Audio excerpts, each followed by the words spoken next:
¿Me escuchan bien? Voy a aprovechar que somos un foro chiquito, entonces les voy a pedir que me interrumpan las veces que crean necesarias para que generemos un diálogo, porque me parece raro estar parada aquí hablando y hablando y hablando y hablando. Entonces, espero que podamos generar eso, diálogo, que podamos platicar, que podamos ir conversando conforme vayamos avanzando. Yo soy Saskia Niño de Rivera, soy cofundadora de una organización que se llama Reinserta y soy titular de un podcast que se llama Privadas de la Libertad, que es un podcast que se hace desde dentro de la cárcel. Soy autora de 4 libros y bueno, feliz de estar hoy aquí con ustedes. Yo me dedico a todo lo que tiene que ver con las cárceles, me dedico a todo lo que tiene que ver con el sistema de justicia penal. La verdad es que he encontrado mi pasión en el sistema de justicia penal, he encontrado lo que más amo, irónicamente lo he encontrado dentro de las cárceles del país.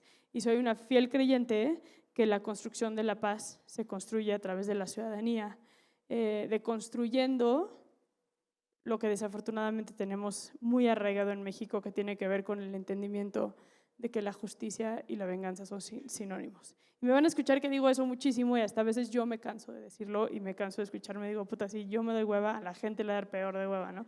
Pero cada vez que quiero explicar como qué está pasando ahorita, me imagino que todas las que estamos aquí vimos el desafortunado caso del asesinato de Norma Lisbeth, esta chavita que fue asesinada por otra chavita de 14, 15 años. Y yo me trabo, sí, en los hechos, pero me trabo en esas niñas que grabaron ese video, ¿no? Es como, ¿qué tiene que tomar para que haya un país donde pueda yo agarrar mi celular y grabar y ver y grabar cómo están matando? Porque la están matando, no estaba muerta, la estaban matando mientras grababan el video. Y no decir, güey, si dejo de grabar y hacemos tantito montón, esta vieja le va a dejar de pegar y le vamos a salvar la vida, ¿no? Entonces, se buscan medios de comunicación ante este tipo de temas para hacer entrevistas y me da muchísima impotencia porque las preguntas de los medios de información son ¿crees que deberíamos de aumentar las penas privativas para los menores de edad en México? Y yo, no. ¿Cómo no vamos a entender que el aumento de una pena privativa no soluciona el problema? O sea, ¿qué cree la gente? Que estaba a Sahari pregándole a la niña diciendo, hoy solo son 5 años de cárcel, no 7, entonces sí la mató. Pues no, o sea, eso no impacta en la sociedad. Otras personas diciendo, bueno, es que hay que implementar el programa de mochilas seguras. Si tú le cachas una bolsita de marihuana a un niño en una mochila segura, pues se lo quitarás y le quitarás su dosis de ese momento. No estás arreglando ningún problema. Si tú le sacas una navaja a un niño que iba a lastimar a otro niño, pues encontrar otra forma de meter otra navaja, ¿no? No salvaste ningún problema. Y de repente en México las acciones puntuales son y tienen que ver con que reaccionamos ante los hechos, pero nos tomamos cero tiempo de realmente meternos a profundidad a entender qué es lo que está pasando en nuestro país y qué es lo que necesitamos hacer para que no se vuelva algo común este tipo de acciones, ¿no?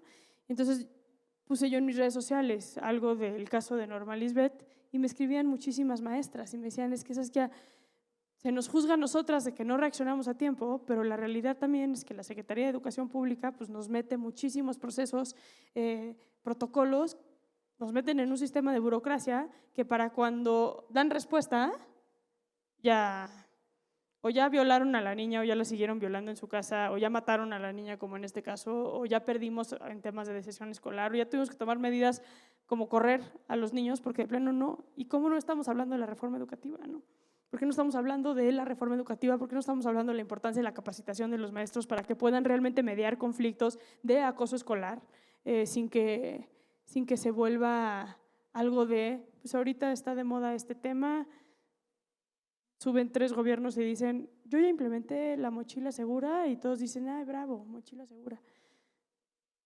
no podemos hacer así de básicos. Y perdón que lo diga así, pero la política en este país es básica, es política barata, y creo que el cambio va a venir en el análisis, en la capacidad de análisis que tengamos como ciudadanas y como ciudadanos de exigir cada vez más y de poder analizar más allá. Ok, sí, pero ¿por qué? O no, pero ¿por qué? Entonces, hoy quiero platicar con ustedes el cómo esos sí o nos, pero ¿por qué?, me han llevado a estar enfrente de situaciones que creo que han hecho un cambio real en el país, y con el objetivo de que puedan salir de aquí algunas de ustedes o todas de ustedes, y donde mañana se confronten con él, tengo la oportunidad de decir sí, pero ¿por qué?, lo tomen. Porque si seguimos pensando que, bueno, es que estamos esperando que el presidente nos dé la gran estrategia para combatir la corrupción en el país, o estamos esperando que el presidente nos dé la gran estrategia de salud para combatir la corrupción en el sistema de justicia penal, y mientras pues seguimos, ¿no?, dándole dinero al poli, y mientras seguimos no denunciando, y mientras, pues ese es el problema, ¿no? La solución sí está en nosotros como sociedad, y creo que el entendimiento de eso nos puede llevar a realmente ver cambios en el país. Entonces, a mí me gusta contar historias. No sé si alguien aquí sigue el podcast que hago o me sigue en redes sociales, pero a mí me encanta contar historias. Entonces, porque siento que justo la empatía que podemos generar entre los seres humanos tiene que ver a través de el cómo me siento. Si yo hoy te digo, mañana van a matar a 11 mujeres, pues sí, ya lo sé. Y te volteas, te tomas un café y sigues platicando con tus amigas de algo, ¿no? Pero si yo te digo, oye, déjame te cuento de Diana, que es niña de secundaria, le encanta ser veterinaria y quiere ser veterinaria cuando sea grande, y tiene 2 hermanos, y en la tarde se va a trabajar con su mamá para ayudarla en el puesto, en el mercado, para sacar los gastos escolares, tiene puro 10 en la escuela. Y te empiezo a contar de ella y te digo, y mañana ella va a ser a la que matan. Es diferente, ¿no? Ahí no te volteas tan fácil y tomas un café y sigues platicando. Entonces, por eso cuento historias. Mis libros cuentan historias, mi podcast cuenta historias. A mí me gusta contar historias porque creo que a través de las historias es la manera en la que generamos empatía. Entonces, hoy les voy a platicar de 4 valores. 4 valores que para mí son importantísimos, porque yo tuve una situación donde estuve en una depresión muy fuerte y leí un libro increíble que lo que decía este libro es: cuando sientes así que estás ahogándote o que estás sin poder ver la luz al final del túnel, acuérdate cuáles son esos valores, esos 5 valores que te rigen en la vida, y toma decisiones en base a esos 5 valores. Y me imagino que todas las que estamos aquí en algún momento hemos dicho, hoy no me quiero parar de la cama, ¿no? O hoy de verdad siento que no puedo más. Todas hemos estado en situaciones muy, muy complejas donde nos gana el dolor, donde nos gana, o hemos estado como empresarias en situaciones en la oficina y demás, donde tienes que tomar decisiones que quizá digas, esto no se siente bien, esto no está bien, esto no es lo que sé que debo de hacer. Y luego lo haces y el outcome no es el mejor, ¿no? Entonces, yo me acuerdo que en ese momento de mi vida, para ponerlas un poco en contexto, me acababa de enamorar de una mujer. Yo estaba casada con un hombre y tenía una bebé de 9 meses. Y no me imaginaba un escenario peor, ¿no? En mi cabeza era, le arruiné la vida a mi hija, le arruiné la vida a mi esposo, me arruiné la vida a mí. Yo hoy lo cuento y suena menos drástico, pero en ese momento les juro que yo sentía que me moría. Yo sentía que me moría. Y cuando leí esto dije, ok, ¿cuáles son esos 5 valores? Cosa que ni siquiera me había yo cuestionado en ese momento, ¿no? Como, ¿cuáles son esos 5 valores con los cuales yo me rijo? Y me puse a pensar y a pensar y a pensar y decir, bueno, ¿cuáles son? Y hoy ya los tengo mucho más claros y les quiero hablar de 4 de ellos, porque uno es el amor, y hablar del amor hoy no lo voy a hacer, está muy cursi, pero sí le voy a hablar de los otros 4. Y el primero del cual les quiero hablar es sobre la empatía.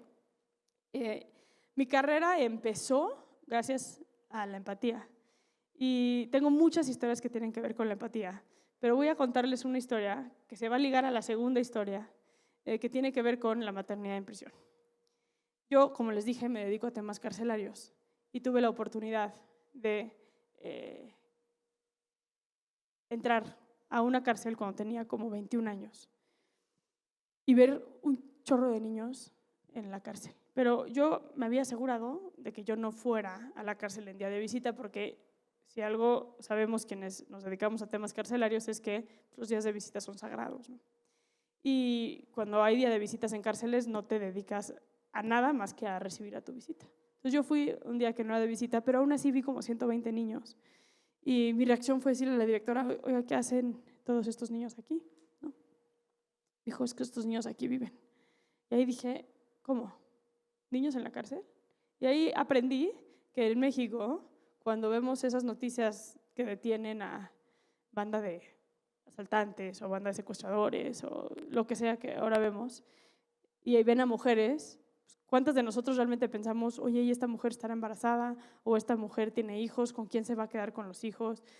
Y no estoy diciendo que no la juzguen ante lo que hizo, pero estoy diciendo qué hace el país respecto a esos niños o ese bebé que viene en camino, ¿no?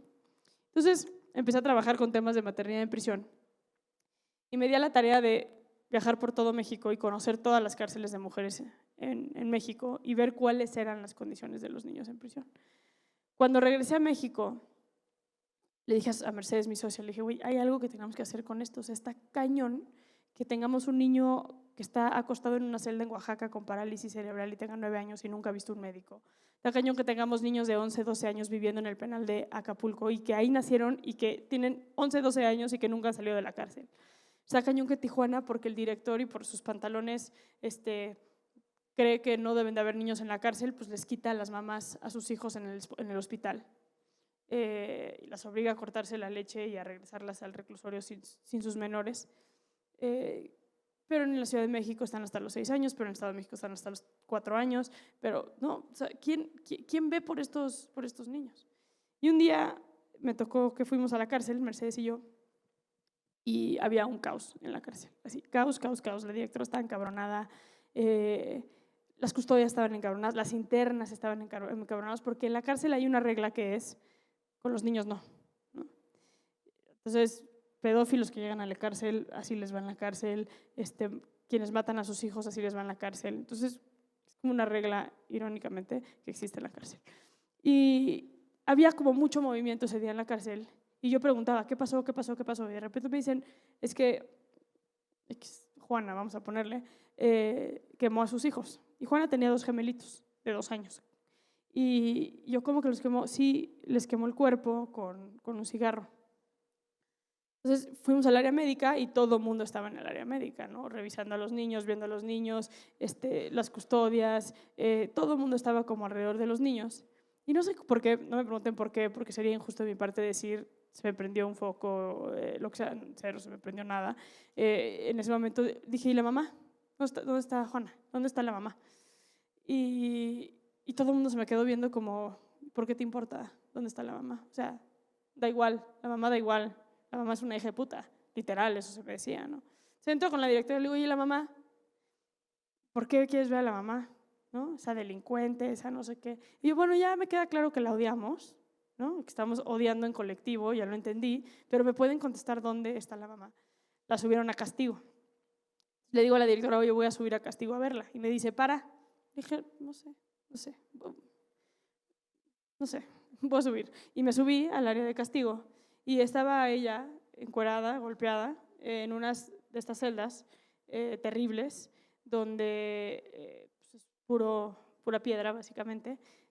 Son individuales y son de castigo, ¿no? Entonces, a las mujeres en prisión, cuando se portan mal, las suben y las castigan 2 semanas, 3 semanas, 1 mes, dependiendo de lo que cometieron. Entonces ella estaba ahí y perdón que use este ejemplo, pero estaba como perrito mojado, maltratado en una esquina, porque así estaba, chabolita en una esquina, temblando, muerta de miedo. Entonces me acerqué y me costó mucho trabajo entablar un diálogo con ella. Le aventé una cobija, se puso una cobija y empezamos a platicar y como que se empezó a soltar. Me costó, pero se empezó a soltar. Y para no hacerles la historia larga, al final de la conversación con ella le dije, oye, pero ¿por qué quemar? O sea, ¿por qué quemar a tus hijos, no? Y se voltea y me dice, es que no dejaban de llorar. Y yo por dentro pensé, qué pendeja vieja, pues a que nos quemen, vamos a llorar, ¿no? Es que no dejaban de llorar. Y le dije, ok, entiendo, pero le dije, dame más información. O sea, quiero entender tu estrategia porque no te estoy cachando, ¿no? No se me había ocurrido quemar para que dejen de llorar, pero le dije, a ver, dame más información. ¿Cómo sientes que iban a dejar de llorar si lo estabas quemando? Son niños de 2 años, ¿no?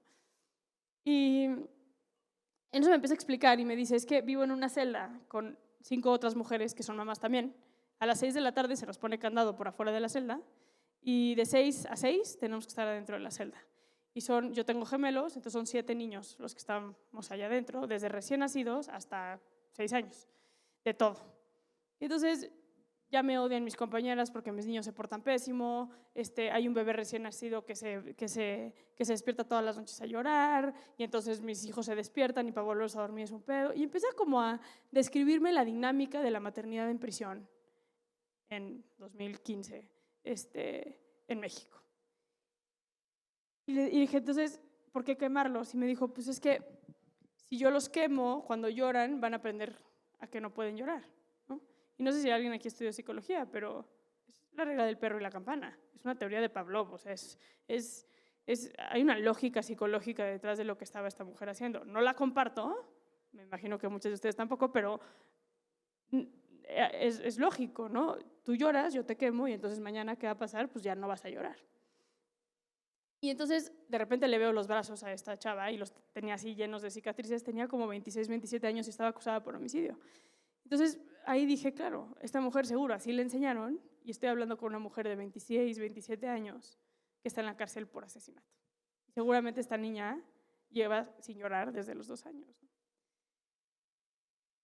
Ya, nos despedimos, me fui, me subí al coche y le dije a Mercedes, mi socia, le dije, güey, hablé con esta vieja, me dijo, ¿qué te dijo? Le dije, no, da igual lo que me dijo. Le dije, las condiciones de maternidad en la cárcel. O sea, es inaudito pensar si las que somos mamás, ¿no? ¿Quiénes son mamás de aquí? Muchas, me imagino, somos mamás.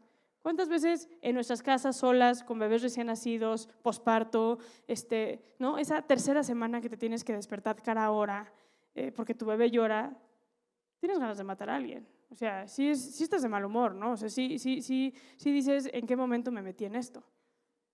Todo bien con mamás primerizas y qué padre la maternidad y todas amamos a nuestros hijos, yo lo sé, pero sí hay momentos que dices, ¿no? ¿Dónde se regresa este pedo a su casa?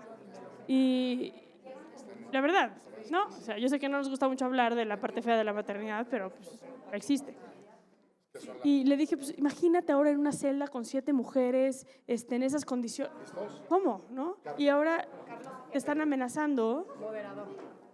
Te están amenazando. Vamos a tener doble conferencia aquí, entonces estamos ganonas.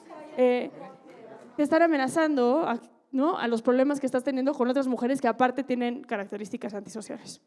Entonces nos metimos, Mercedes y yo, full a ver cómo estaba el tema de la maternidad en México. ¿Estaba legislado o no estaba registrado? ¿Se registran a los niños que están en la cárcel? ¿No se registran? ¿Qué condiciones están los niños en las que están en? Hicimos, gracias a ese momento, les puedo decir, hicimos lo que hoy es la única y la primera ley en México que regula la maternidad en prisión. Y para mí es un gran logro porque si no hubiera sido... Gracias. Pero lo que quiero... Gracias por eso. Lo que quiero dejar es, si no hubiera sido porque en ese momento... No sé por qué, pero decidimos hablar con esta mamá y entender la maternidad más allá y no clavarnos en el encabronamiento y ver por los niños. En ese momento los niños ya estaban siendo atendidos, pues no hubiéramos entendido nunca cómo se vive la maternidad en prisión y qué necesidades tienen. Y hoy la ley regula el tema de la edad. Hoy la ley dice que los niños no pueden estar en celdas con 6 otros, mamás tienen que estar en celdas individuales. Hoy la ley habla de que los niños tienen que estar libres de espacios de violencia, tienen que estar en espacios exclusivos de maternidad. Hoy estamos construyendo programas que tienen que ver con niños que nacen y viven en prisión, libres de celdas, por ejemplo. Y si no tenemos a veces, ¿no?, la empatía en momentos de adversidad, de ver más allá, nos perdemos de oportunidades de solucionar problemas reales. Si hoy estamos hablando sobre aumentar la pena privativa para los menores porque Azahari mató de esa manera a Norma Lisbeth, nos estamos perdiendo de oportunidades de meternos realmente el contenido de nuestras escuelas públicas en México, ¿no? Entonces, la empatía para mí es el valor más importante. Yo estoy convencida que a través de la empatía vamos a lograr reconstruirnos como sociedad. Si tenemos la capacidad en nuestro día a día, cuando vamos a echar un café con nuestras amigas, cuando estamos en la oficina, cuando estamos donde sea, si tenemos la capacidad empática de conducirnos con empatía, naturalmente vamos a darnos la oportunidad de ver más allá de lo obvio, y eso nos va a ayudar a crear comunidad, porque uno de los grandes problemas que tiene este país es que estamos trabados con el pensamiento individualista. Con que yo esté bien, con que todo esté bien conmigo, me da igual lo demás. Y nos falta para la construcción de paz, uno de los 5 ejes más importantes de la construcción de paz es movilizarnos del pensamiento individualista al pensamiento colectivo.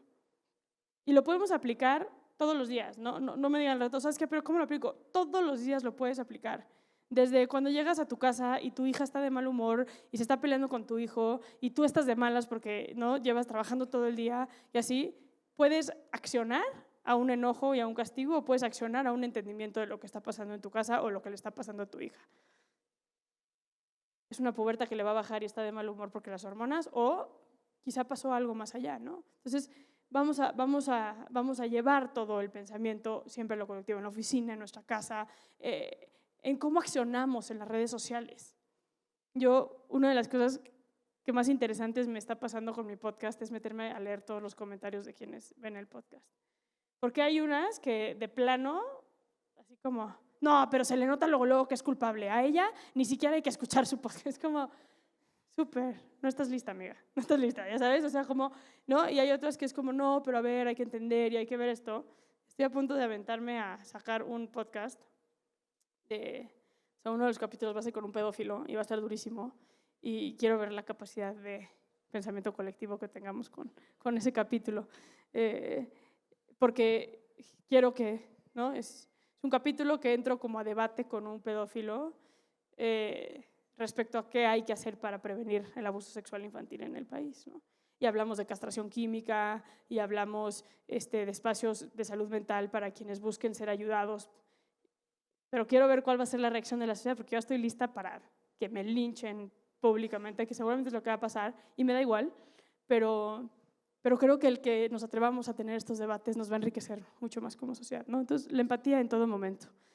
El segundo es la disrupción. Y voy a seguir hablando de maternidad en prisión en este valor también. Me parece importante, porque yo les puedo decir muy fácil, hicimos la primera ley, pero no crean que hacer una ley en México es cosa sencilla, ¿no? No, los legisladores, como ustedes pueden entender, no están como a la merced nuestra diciendo qué ocupan, qué se necesita para que se haga, ¿no? Hay una serie de coyunturas que hay que considerar para que los legisladores, pues políticamente les sea rentable subirse a un tema, ¿no? Entonces, ¿qué pensamos? Mercedes y yo fue, pues hagamos el tema de la maternidad políticamente rentable. Entonces nos sentamos con una agencia de comunicación y le dije, mira, traigo este tema. Hay niños que nacen y viven en prisión y nadie sabe, porque durante años, se los juro, hoy ya está más normalizado, pero durante años yo me sentaba con la banda, ¿cómo? ¿Niños en la cárcel? ¿Cómo? La gente no lo concebía, no era algo que estaba como socializado. Y entonces me senté con los de la agencia de comunicación, con Leo Burnett, y les dije, necesito que me ayuden a armar un desmadre en medios para que a los legisladores les parezca atractivo, porque solo si les va a beneficiar políticamente se van a subir, entonces pues vamos a hacer que les beneficie políticamente, ¿no? Cuando no puedes contra el enemigo hay que unirnos contra el enemigo y esta fue mi manera de unirme contra el enemigo. Y me dijeron, ok, danos un par de semanas y te hacemos una propuesta como muy puntual respecto a qué podemos hacer para pasar esta ley. Ya teníamos la ley escrita, ya teníamos todo. La neta es que los legisladores ni la chamba tenían que hacer, la verdad. Ya era como, güey, preséntanla en el pleno, ya está. Se les hizo su chamba, amigos. Y entonces me citan a las 3 semanas en Leo Burnett y me presentan una campaña que iba seguro a acabar con mi carrera profesional. El acabose. O sea, yo salí de ahí y dije, no hay manera. Íbamos a infiltrar unas cámaras para tomar fotos de los niños en situación de cárcel, contra las torres de seguridad, así, una cosa brutal. Ubican, no sé cuántos de sus hijos tienen el famoso anuario anual en la escuela, el yearbook, ¿no? El anuario que les dan a los niños al final del año, donde vienen las fotos de sus compañeros, todo esto, ¿no? Entonces, la propuesta de Leo Burnett es: vamos a hacer el anuario de los niños de la cárcel. Y yo me paré y le dije, no hay manera. Filtrar cámaras en la cárcel, pues yo en mi carrera profesional, la fundación vive de que nos dejen entrar a la cárcel. Yo no puedo pelearme con las autoridades porque me van a cerrar las puertas de las cárceles. Filtrar cámaras dentro de la cárcel, no hay manera. O sea, no hay manera. No sabes qué entiendes, que si no hacemos algo, no hay manera, pónganse a pensar en otra cosa porque esto no lo vamos a hacer. Y esa noche fui a cenar con mi papá y le platiqué, le dije, ¿cómo ves a los pendejos de Leo Burnett que creen que vamos a hacer algo así, no? Y mi papá se voltea y me dice, amor, mi papá tiene muchos buenos consejos. El que siempre me lo da y cada vez más, y chance ahorita que lo digo debería de poner un poco más de atención, pero el que siempre me da es: muerta no sirves de nada. Y ese día me dijo, ¿qué prefieres? ¿Haber hecho una cosa bien o bajarte a la mediocridad de las personas con las que tienes que trabajar, las autoridades penitenciarias, para medio ayudar, ¿no? Y pues no sé en sus casas, pero en mi casa lo que mi papá dice es ley, ¿no? Entonces, hablé con los de Leo Burnett el siguiente día y les dije, a ver, ¿cómo va a estar este pedo? ¿No? Mira, sabes que necesitamos fotos de los niños, y yo, no pueden salir las caras de los niños, eso sí, no hay manera, no voy a permitir que saquemos las caras de los niños. Ok, entonces les podemos poner como algunas máscaras o algo así. ¿Cómo lo hacemos? Entonces hice un Dream Team de un chorro psicólogos, gente de comunicación y demás, y les dije, a ver, necesitamos meter cámaras a la cárcel, quiero hacer todo lo más legal posible, para decirlo de manera bonita, pero pues ¿cómo lo hacemos, no? Se nos ocurrió hacer una feria adentro de la cárcel, literal armamos una feria, llevamos payasos inflables, lo que se imaginen, algodones, papas espirales, lo que se imaginen había dentro de la cárcel ese día. Y obviamente, pues en el oficio decía, necesito meter cámaras para documentar, ¿no?, la feria de los niños en la cárcel. Claro, por supuesto, me dice el subsecretario, claro, por supuesto, para que documente. Hasta vino el subsecretario ese día, se tomó sus fotos en la feria de Santa Marta, y yo lo veía tomar sus ferias y yo decía, este cabrón no se entera, güey. Y sí, no, yo estaba cagada. Y nada, pues tomamos unas fotos impresionantes, que siempre que cuento esta historia digo, ¿cómo no saco? Pero si checan en sus celulares el anuario de los niños invisibles, después lo pueden ver. Unas fotos impresionantes de los niños, de los bebés en sus cunas. Hicieron uno de los puestos, era que pintaran su propia máscara, y luego les pusimos sus máscaras y les tomamos fotos, y todavía llegó el subsecretario y me dice, ay, ¿estás tomando fotos a los niños? Le digo, es que te has puesto a pensar que las mamás no tienen fotos de sus hijos. O sea, necesitamos fotos de los niños para regalarle a las mamás para que tengan fotos de sus hijos, güey. Si no, no va a haber documento de estos niños. Brillante, me dice, 100%, qué bueno que les estás tomando fotos a los niños. Y yo decía, te vas a ir al infierno, te vas a ir al infierno. Pero bueno, está bien, se va a poner más divertido ahí.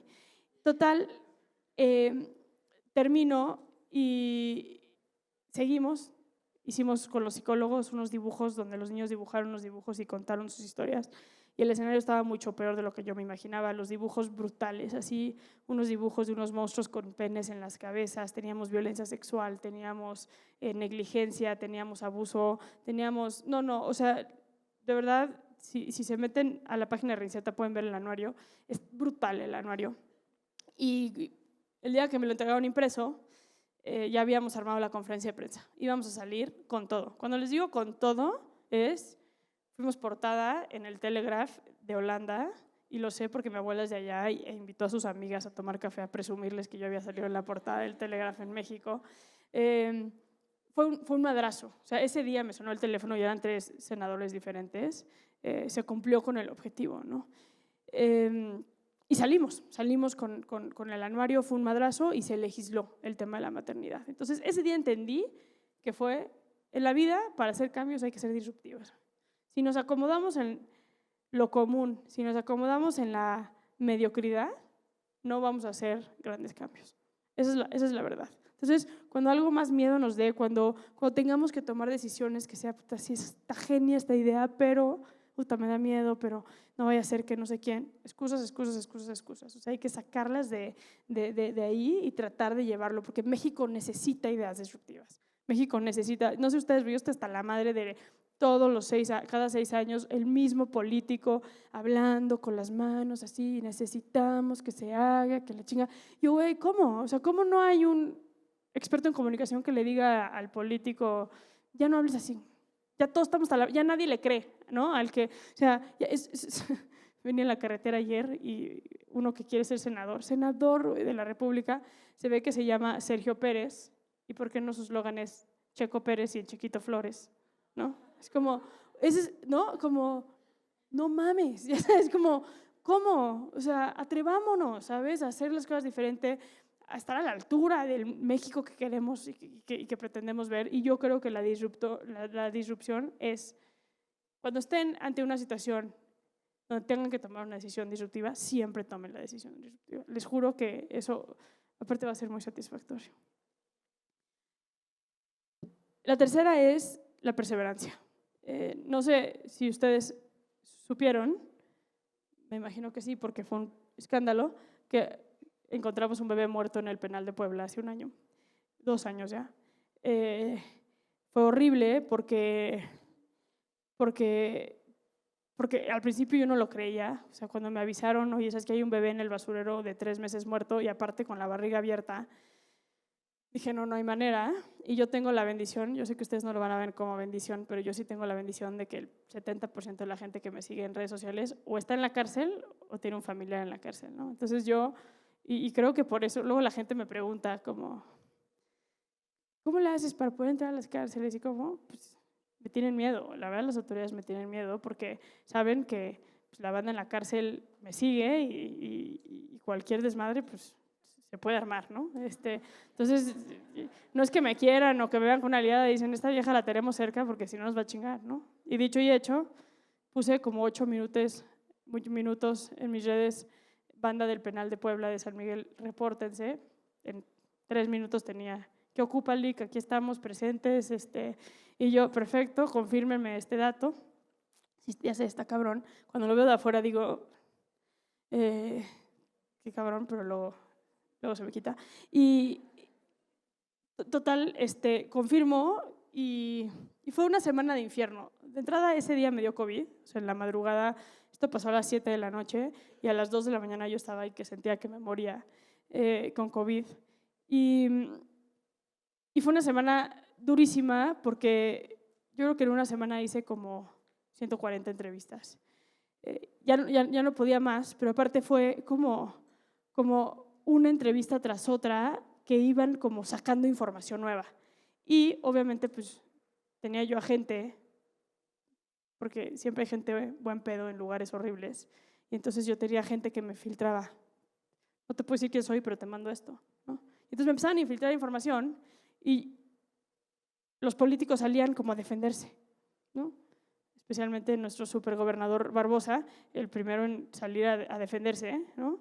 Y a tratar de disuadir y a tratar de tranquilizar el pedo. Y de repente que el bebé salió de la Ciudad de México y entonces Ernestina Godoy, ¿sabes qué? ¿Cómo que el bebé salió de aquí? Y me hablaba, ¿no? Le comunicamos con la procuradora y yo, Ernestina, ¿qué pasó? Y la vieja, no, güey, no salió de aquí.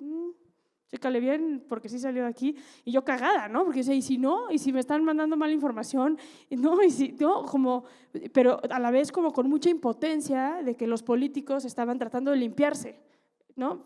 El interés era, mira, con que yo no salga quemada en esto, yo no tengo pedo. Me hablaban de desaparecidos de la Ciudad de México y me decían, ¿sabes qué? Te lo juro que no salió de aquí, somos tus aliados, te lo juro que somos tus aliados. Yo sí, pues estoy diario con Ciro en las mañanas y cerro con Susana todas las noches, güey, y por eso soy tu aliada ahorita, pero no te quieras cuidar, el niño salió de aquí de México entonces, y de repente la Fiscalía de Puebla no le informaba a México que el niño había salido de aquí. Yo tenía una foto de el bracito del bebé que había salido de la Ciudad de México, pero no la podía filtrar esa foto en ese momento porque me habían a mí pasado esa foto en anonimato, no la podía yo enseñar, pero sí hubieron momentos donde yo decía, es que si me gana el sistema, o sea, si me ganan estos políticos queriendo limpiar su nombre, no la voy a volver a contar. no la voy a volver a contar. Un día se le ocurre a Barbosa, les tengo que confesar que varias veces quise tirar la toalla en esa semana porque qué pedo lo sucio que es la política y qué pedo lo sucio que es todo abajo y cómo neta los políticos de este país en su mayoría buscan su propio beneficio y ya que se puedan poner por encima de un niño muerto con la panza rajada dentro de una cárcel, ya me parecía como… Fue de esos puntos de mi carrera que dije, ¿vale la pena seguir haciendo este pedo? No, o mejor no, ¿no? Total, un día me despierto y Barbosa, como solía hacer, abría su Instagram y hacía lives, ¿no? El güey no se había ni bañado ni nada y hacía sus lives. Y era como, a ver qué se me ocurre decir ahorita. Entonces salía y decía literalmente, pues se me está ocurriendo decir esto. Y decía, y ese día estaba encabronado porque ya había salido lo del bebé en México, todavía no era oficial que había salido en México, ya los medios le estaban pegando muy duro, muy duro porque no había respuesta. Empezó a usar la estrategia de meterse a golpear a las personas privadas de la libertad de San Miguel para sacar información y no sacaban información, entonces empezaban a filtrar fotos y videos porque corrupción, ¿no? Entonces celulares en la cárcel, entonces ahora están golpeando, entonces yo decía, ahora la estrategia de Barbosa es meterse a golpear a los internos porque no tiene las capacidades de su fiscalía de hacer una investigación eficiente para determinar cómo entró un bebé muerto y se quedó un bebé muerto dentro de la cárcel. O en ese momento no sabíamos que había entrado muerto o cómo es que entró y mataron a un bebé dentro de la cárcel y fue tal el nivel de impunidad que lo desecharon adentro de la cárcel. O sea, yo estaba como muy enojada, entonces yo aventaba tweets y el otro cabrón hacía lives para defenderse, ¿no? Y ese día se hartó y decidió amenazarme y ahí fue cuando el consejo de mi papá de que muerta no sirves de nada, pues dije, pues sí, tiene razón. Y ese día sí me desesperé y agarré a mi hija y la saqué del país, ¿no? Dije, vámonos, me subí a un avión, se acabó. O sea, en este país matan mujeres a diestra y a siniestra, activistas, periodistas, ¿no? Nos matan todos los días y en este momento no tengo ganas de morirme. Entonces, pues mira, voy a sacar a mi hija del país y veo qué hago. Aterrizo ese día donde les juro que estaba a punto de tirar la toalla. Si no es que tomé la decisión en el avión de tirar la toalla, porque ese día Barbosa dijo, y ya tenemos la verdad histórica. Todavía usó burlarse de Ayotzinapa diciendo la verdad histórica, porque aparte son pendejos. Descanse en paz, pero es un pendejo. Y dice, vamos a sacar hoy mismo la verdad histórica, porque ya tenemos la investigación de lo que pasó con ese bebé y la chingada. Y dije, ok. Aterrizo y mi celular así en llamas. ¿Sabes qué contesta, güey? ¿Sabes qué contesta? ¿Sabes qué contesta? Te está buscando la familia del bebé de la cárcel. Y yo, no, dije, no manches. Así que, entonces contesto y sí, era el papá de quien hoy sabemos que es Tadeo. Y me empieza a decir, Lick, ayer vimos una entrevista que sacó en la noche con Ciro Gómez Leiva y mi esposa como que dijo, se me hace que es Tadeo. Fuimos al panteón y en efecto el cuerpo de nuestro hijo ya no estaba en el panteón, aquí en la Ciudad de México, en Iztapalapa. Entonces me empieza a decir, mira, nació este día, el 5 de octubre, con problemas intestinales, y me empieza a decir quién es, ¿no? este niño, y yo encabronada, pues Twitter, ¿no? Y agarro Twitter y yo no sé cuál sea la verdad histórica de Barbosa, pero se llama Tadeo el niño. La fiscalía no ha contactado a la familia, entonces no sé cómo pueden sacar una verdad histórica. En este momento ya le puse abogados a la familia, se paró la familia y se fue a la Fiscalía de Puebla a recuperar el cuerpo de su hijo, y tuiteé todo, así, todo lo tuiteé.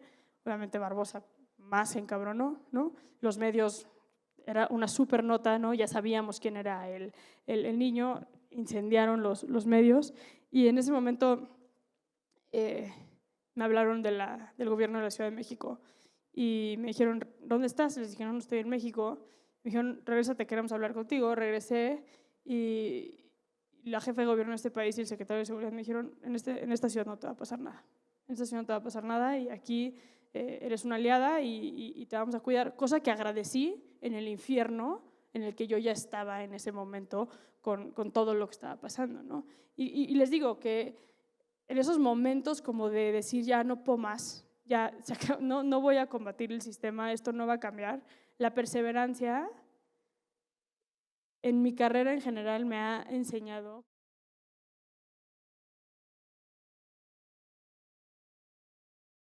No, perdón, estuvo súper políticamente incorrecto lo que acabo de decir. O sea, si aguantan, ¿cómo lo diría? Si aguantan como ese, sí, en el marco del 8M, Saskia dice que aguanten madrazos, ¿no? En el Women Economic Forum, súper, sí, me la mamé. Es una expresión para quienes están grabando y al rato la edición, porque pinches redes sociales. No, o sea, cuando ubican esa sensación que hemos tenido todas de ya no puedo más, ese aguantar, ese último pasito, a mí en la vida les juro que me ha enseñado que la vida es padrísima y que hay más gente buena que mala y que vale la pena dar ese paso. Entonces, el tercer valor es la perseverancia, que creo que es uno importante. Y por último, ya para cerrar y escucharlas a ustedes, para variar me colgué del micrófono y no me interrumpieron y se los dije que me interrumpan, es la humildad para reinventarse. Yo, a veces como que nos educan a traza tu camino, pon tu cara en tus metas, como tu mirada en tus metas, como muy fijamente.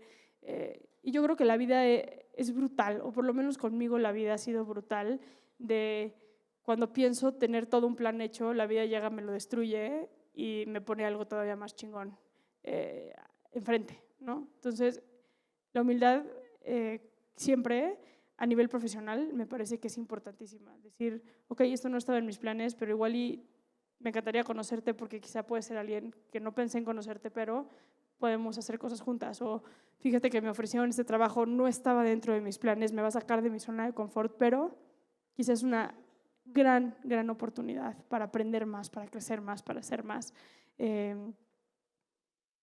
Y creo que eso requiere de constante humildad, de estar conectando entre nosotros, el saber que siempre la persona que está junto a ti hay algo que le puedes aprender, en donde estás hay algo que puedes aprender y que ninguna decisión está marcada, bueno, la maternidad, pero fuera de eso, ninguna está marcado con piedra en manera permanente, ¿no? Entonces, yo he tenido oportunidades increíbles de conocer a gente increíble, de trabajar con gente increíble, justo cuando me he salido de esa zona de confort y cuando he decidido también que mis planes no están tatuados en ningún lado y que podemos ir reinventándonos como comunidad y como sociedad. Entonces, gracias por escucharme hoy. Justo estoy a 2 minutos de terminar. Muchas gracias. Y espero, no sé, que hoy contar historias les haya dejado algo. Entonces, me encantaría escucharlas y generar ese diálogo con ustedes. Hola, Saskia. Qué honor conocerte, la verdad. Sigo tu podcast, te sigo en Instagram y justo la conversación que inicias sobre la empatía y sobre ver más allá, odia el delito, compadece el delincuente. Quería preguntarte, para llegar a la parte de reinserción, de reinsertar a una persona que cometió un delito, que estuvo en la cárcel, de reinsertarlo a la sociedad, ¿cuál es ese proceso que tiene que pasar? Si en ese proceso entra y existe la reparación del daño. Y por último, ¿cómo está ligado? Si hay una liga entre reinserción y perdón por parte de la víctima. Qué buena pregunta y te la agradezco muchísimo. Y sí a todo, pero en procesos y de maneras, ¿no? Y hay que también, a ver, yo creo que hay que redefinir la justicia en México, porque a mí el concepto de la reparación del daño me parece muy cabrón y está muy metido en nuestro código penal, pero te matan a tu hija y cuánto es la reparación del daño, cuánto vale tu hija, ¿no? O sea, ese concepto, te secuestran y cuánto vale el tiempo que estuviste en cautiverio, cuánto vale, si es que vale o no vale, o sea, es el concepto, yo creo que el concepto debe de ser otro, ¿no? Y no estoy diciendo que no haya reparación del daño económico, pero hay casos donde es muy delicado. A ver, de entrada, la reparación del daño tiene mucho que ver con, el proceso de reinserción tiene mucho que ver con que la persona que quiera ser reinsertada en la sociedad, ¿no?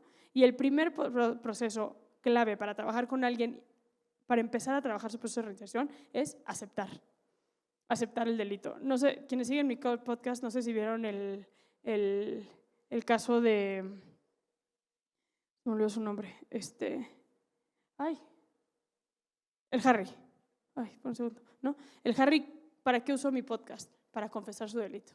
Porque ya no puede vivir, ya no puede dormir, ya no puede seguir con su vida sabiendo que su familia no sabe que en efecto sí mató a la mujer que lo acusan de haber matado, ¿no? Es el primer paso, la aceptación, al decir sí. Y la aceptación no siempre tiene que ver con, me está estresando muchísimo. Tengo 15 segundos para ya terminar o me puedo colgar 5 minutos más. Es que tengo aquí así 10, 9, 8, ya sabes, así en grande, y es como, ¡ah! Entonces, el proceso de reinserción tiene que ver con eso, con el aceptar. O sea, acepté, time's up en rojo. No saben lo violento que está este pedo. No, ya, no, es broma, estoy bromeando. El aceptar el delito me parece que es el proceso principal, ¿no? Ya lo acepto y muchas veces va a salir un podcast, por ejemplo, con una chava que mandó a matar a su violador, pero ella orquestó todo. Y ella dice, yo no lo maté, ¿no? Pero sí hoy entiendo que yo moví todo y eso es igual que quien se metió y lo mató, ¿no? Entonces, eso te diría que es lo primero. Yo te diría que en México falta un tema de justicia que tiene que ver con la restauración de la sociedad, de la comunidad, porque en efecto muchos delitos no se puede reparar el daño. Los delitos de alto impacto no se puede, ¿no?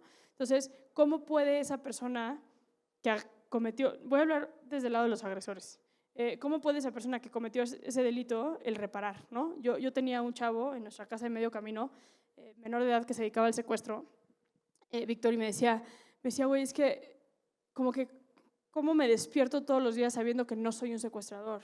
¿No? ¿Cómo me despierto?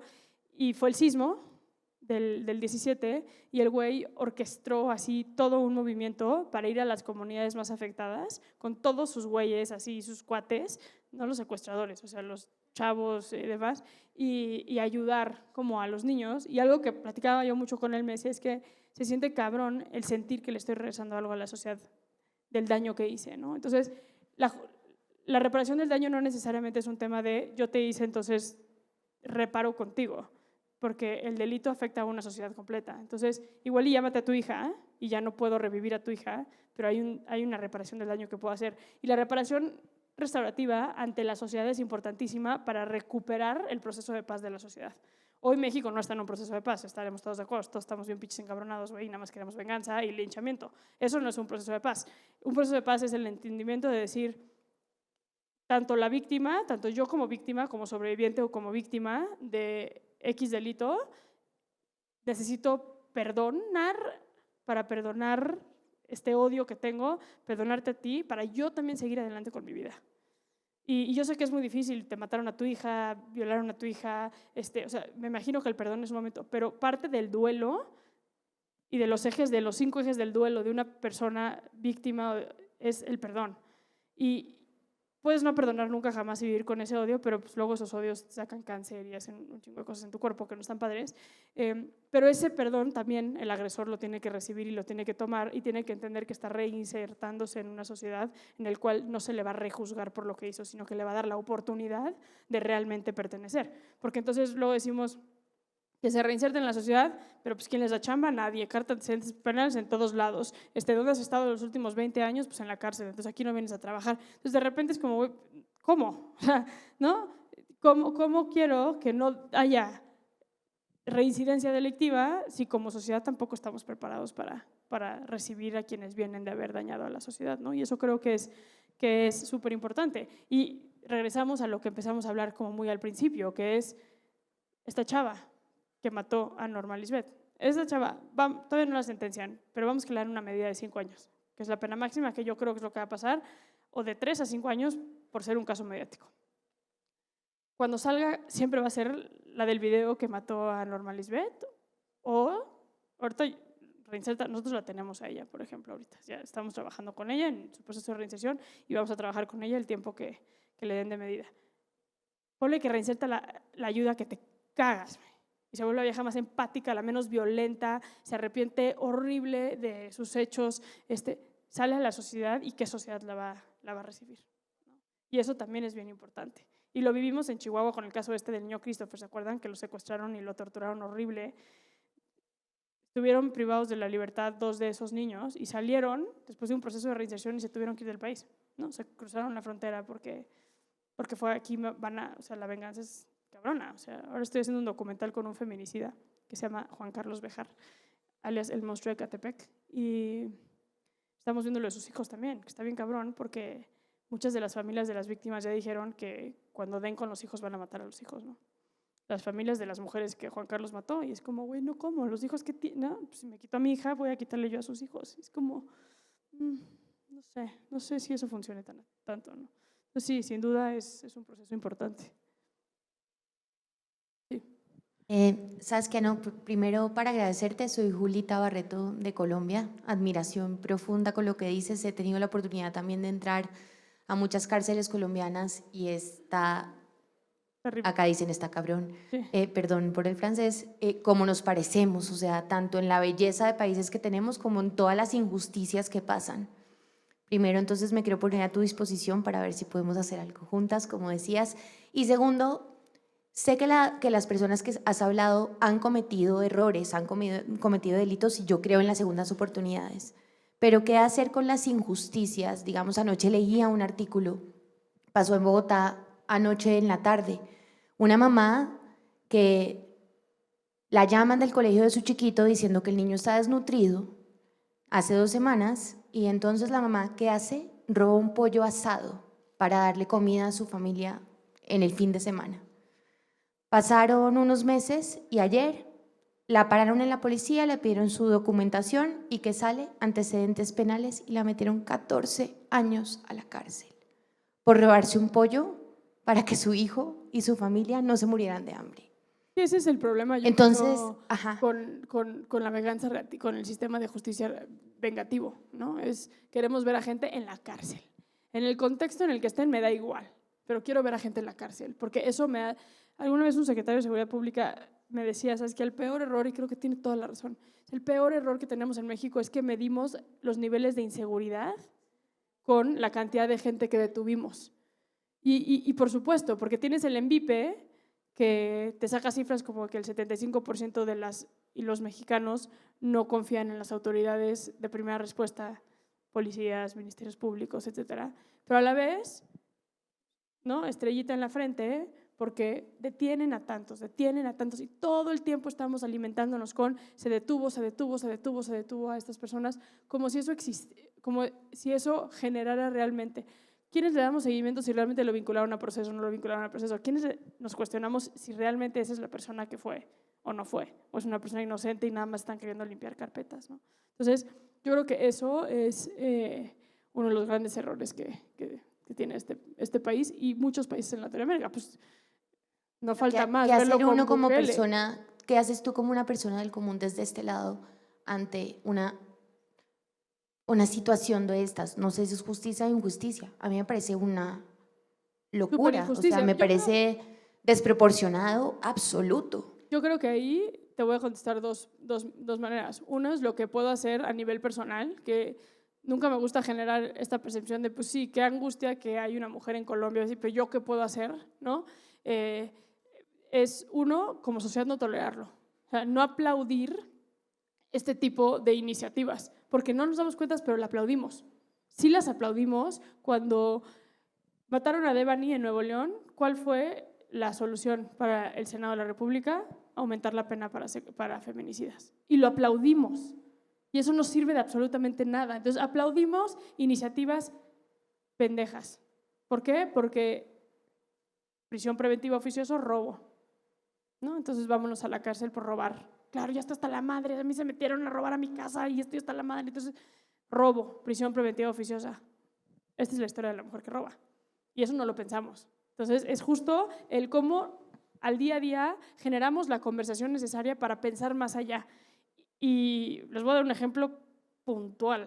Y estoy segura que aquí hay más de una que dice, ¿por qué no hacemos en México lo que está haciendo Bukele en El Salvador? Está cabrón que no pueda Bukele leer la historia del pandillerismo en El Salvador y en el mundo y entender por qué existe la mala salvatrucha, tanto la 18 como la 13. Y es muy fácil decir, voy a poner todo el dinero del Salvador prácticamente para hacer esta cárcel, ¿no? Que creo que es importante tener cárceles de máxima seguridad, sin duda que lo creo, pero ¿dónde están los programas para que los niños que están en la calle muertos de hambre no lleguen a la pandilla a los 7, 8, 9 años y al rato a los 17, 18, 19 se los chingan? Qué fácil, es política barata y estamos ok con eso, porque Bukele tiene el 74% de aprobación. Si pensaban que nuestro presidente tenía aprobación en este país, Bukele tiene el 74% de aprobación y entiendo que la gente está hasta la madre, lo entiendo, pero no es la solución, eso no va a solucionar el problema, eso no está quitando al niño de la calle que tiene hambre en este momento y que la pandilla es el único espacio que encuentra que le va a dar esa cobija, ¿no? Entonces, sí son conversaciones que tenemos que tener. Gracias. Soy Ale Rodríguez, empresaria de tecnología. Quiero pedirte un consejo. Justamente yo estuve en un asalto. En este asalto uno entró a todo un café, como de 60 personas. Se llevaron bolsas, celulares y lo que había en caja en el café, ¿no? Cuando escucho las voces de los que estaban asaltando, eran chavitos. Se les salió el gallo así de que esto es un asalto. O sea, eran chavitos. Yo voy y levanto la denuncia. El café no levantó la denuncia y se robaron una caja de 4,000 pesos. ¿Por qué? Porque todo el mundo pagamos con tarjeta. Y yo pensé, por 4,000 pesos estos vatos están robando. Entonces dije, bueno, quedándome pensado qué hacer, tecnología, hago una fundación que quiere enseñar a los niños a programar, para que una página web te cuesta 10,000, 20,000, 30,000 pesos y estén haciendo una página web en vez de estar robando un café. Pero de repente, cuando hago la fundación, me encuentro que ahora le tengo que pedir dinero a mis amigos empresarios. Oye, ayúdame para llegar programas de robótica y programación a estos niños, computadoras y todo eso. Y en el gobierno me tengo que esperar a que haya fondos que etiqueten educación STEAM para poder llevar estos, ¿no? Entonces, como que me encuentro en un tema donde pido de los dos lados, pero realmente mi conclusión es, esto nos toca a todos, porque es un niño que está estudiando y que el día de mañana no te va a asaltar, no te va a robar algo. Y me siento un poco como en un abismo de dónde saco los esfuerzos. Entiendo perfecto esa sensación. Antes que nada, lamento mucho que hayas pasado por una situación así. Y entiendo perfecto esa situación. México es de los países que menos dona. A mí, y si alguien me ha mandado un mensaje así, sorry, not sorry, que Dios te ayude muchísimo. No, cabrón, Dios no me ayuda a nada. O sea, necesitamos recursos, necesitamos manos, bueno, no sientes que duermes en paz porque me mandaste un mensaje diciendo que Dios te tenga en su gloria y que te dé muchísimo, que todo, la que más me caga, que todo lo que hagas te lo duplique por 2. No mames. O sea, perdón, lo digo con mucho respeto, les juro no tengo nada contra Dios, pero no podemos dormir en paz porque, ¿no? Pusimos el mensajito, pusimos el comentario en el de ya ayude, ya fui parte. Y México, si nos metemos a ver los países que más donan, México es de los que menos. Yo te haría una recomendación. Uno es, yo creo que las fundaciones existen para hacerle una balanza al gobierno. No aceptes dinero del gobierno. Hay un chingo de fondos internacionales. Reinserta, por ejemplo, el 75% de los fondos que recibimos son internacionales y que están muy metidos en tema de género, de tecnología, con la infancia, con la adolescencia. Hay muchísimo dinero para eso a nivel internacional y constituye una organización que le sea el contrapeso y que no tengas que, ¿no?, esperarte. Y algo que yo, afortunada y desafortunadamente, donde mejor me he acomodado para trabajar es cuando hay cierta correlación mutua, ¿no? Yo te voy a dar esto, el anuario de los niños invisibles. Leo Burnett ganó no sé cuántos canes con eso, y para las agencias de comunicación es importantísimo los canes. Entonces fue, güey, tú ganas tus canes y yo paso la ley, y estamos en win-win situation. Ahora con Baco, por ejemplo, vamos a sacar una campaña en agosto chingoncísima, donde Baco se va a poner la medalla que quiere ponerse y vamos a poder ayudar a cientos de miles de niños que sus papás están en prisión, ¿no? Entonces, encuentra también las fórmulas donde no nada más sea como pedir, sino cómo puedes encontrar como esas fórmulas de esto también te conviene a ti. Porque hoy sí está de moda, o sea, vean en sus gafetes cuántos no patrocinaron este foro. En pleno marzo.